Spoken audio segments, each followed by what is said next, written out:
Hello friends, કેમ છો બધા? માહિર સ્વેજ કિચનમાં તમારું સ્વાગત છે. ફ્રેન્ડ્સ, આજે હું તમારી જોડે શેર કરવા જઈ રહી છું સરગવાની સબ્જી.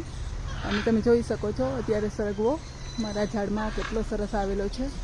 તો આજે હું તમારી જોડે આ એક અલગ પ્રકારનું સબ્જી બનાવવા જઈ રહી છું. તો સૌથી પહેલાં આપણે સરગવાને સિંગને ધોઈ અને લૂછી અને આ રીતે આપણે નાના નાના એવા કટિંગ કરી લેવાના છે. કટિંગ નાના મોટા કોઈ પણ ચાલશે, કારણ કે આપણે એને બાફવાનું છે. તો આ રીતે આપણે બધી સિંગની કટિંગ કરી લઈશું. આ રીતે આપણે કટિંગ કરી અને મેં પહેલેથી ગરમ પાણી મૂકી દીધું છે. એમાં આપણે સરગવાને એડ કરી દેવાનું છે અને એમાં સ્વાદ મુજબ સિંગુમાં ચડે એટલું મીઠું એડ કરી દેવાનું છે અને થોડી હળદર, અને આપણે આને એક સીટીએ બાફી લેવાનું છે.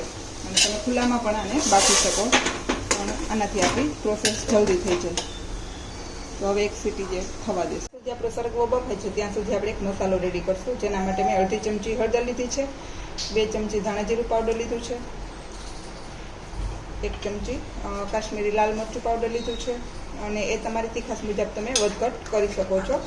અને થોડું અડધી ચમચી જેટલો ગરમ મસાલો એડ કર્યો છે. અને હવે આમાં આપણે થોડું પાણી નાખી અને એની થોડી વાર રહેવા દઈશું. આમાં આપણે 2 ચમચી ચણાનો લોટ પણ એડ કરી દઈશું.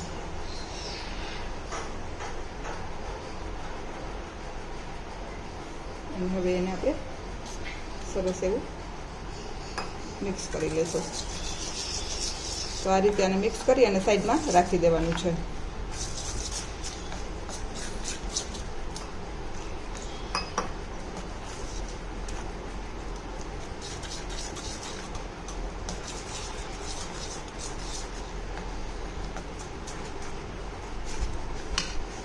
બફાઈ ગયા બાદ આપણે મેશરથી એને એકદમ મેશ કરી લેવાનો છે. એટલે એનો જે અંદરનો ભાગ છે એ સરસ બહાર આવી જશે અને ઘટ આપણું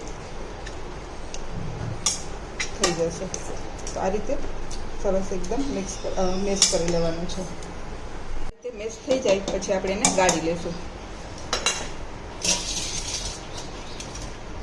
કાણાવાળા વાસણમાં એને લઈ લેવાનું અને એકદમ સરસ ગાળી લેવાનું. આ રીતે થોડું પાણી પાછું ઉપરથી નાખી અને પાછું આપણે સરગવાને એકદમ નિતારી લેવાનું છે, કે જેથી થોડુંક પણ રહી ગયું હોય તો એ સરસ નીચે આવી જાય. અને આ રીતે આપણો પલ્પ તૈયાર થઈ જાય.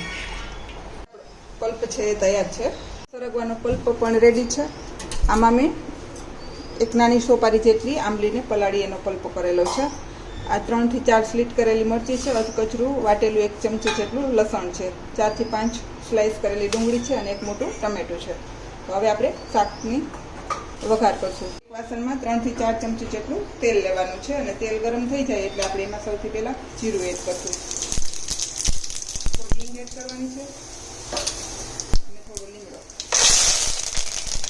અને હવે આપણે લસણ ચોપ કરેલી બાકી એડ કરી દઈશું. થોડું આવું સંભળાઈ જાય એટલે સીધી આપણી સ્લાઇસ કરેલી મરચી એડ કરી દેવાની છે.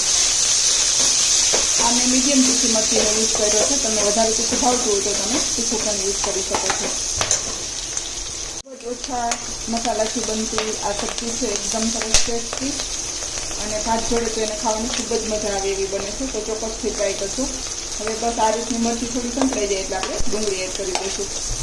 અને ડુંગળીને પણ આપણે 4 થી 5 મિનિટ સાંતળી લઈશું. થોડું મીઠું એડ કરશું એટલે ડુંગળી છે એકદમ સરસ સંતળાઈ જાય. અત્યારે હું 1 ચમચી એડ કરું છું, પછી આપણે જો ઉપરથી જરૂર લાગશે તો થોડી ચાખી અને એડ કરી શકાય. થોડી થઈ જાય એટલે આપણે એમાં 1 મોટું ટમેટું એડ કરી દઈશું અને ટમેટાને પણ થોડી વાર સાંતળી દઈશું.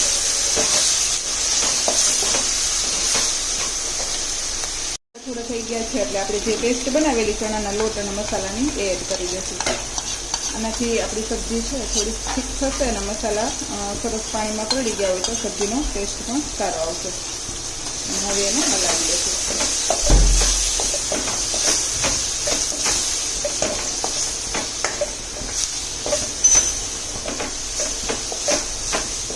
બીજી 3 મિનિટ એને પકાવી લઈશું.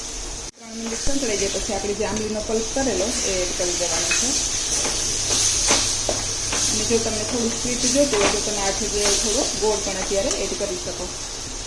હવે આપણે જે સરગવાનો પલ્પ કરેલો એ એડ કરી દઈશું અને એને ઉકાળવા દઈશું.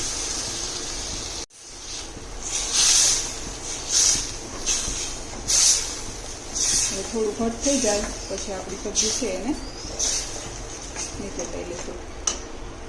ઓછો સબ્જી છે એ ઘટ થઈ ગઈ છે, તો આ સ્ટેજ ઉપર આપણે ઉતારી લેવાની છે, કારણ કે થોડી આપણે ચણાનો લોટ એડ કર્યો છે તો નીચે ઉતરીને પણ થોડી ઘટ થશે. અને આ સ્ટેજ ઉપર તમારે મીઠું ચાખી લેવાનું. મને બરોબર છે, જો તમને ઓછું વધતું હોય તો ત્યારે એડ કરી શકાય છે. અને હવે લાસ્ટમાં આપણે ધાણા ભાજી એડ કરી દઈશું. તો હવે આપણી સબ્જી છે એ બનીને બિલકુલ રેડી છે અને નીચે ઉતારી લઈશું.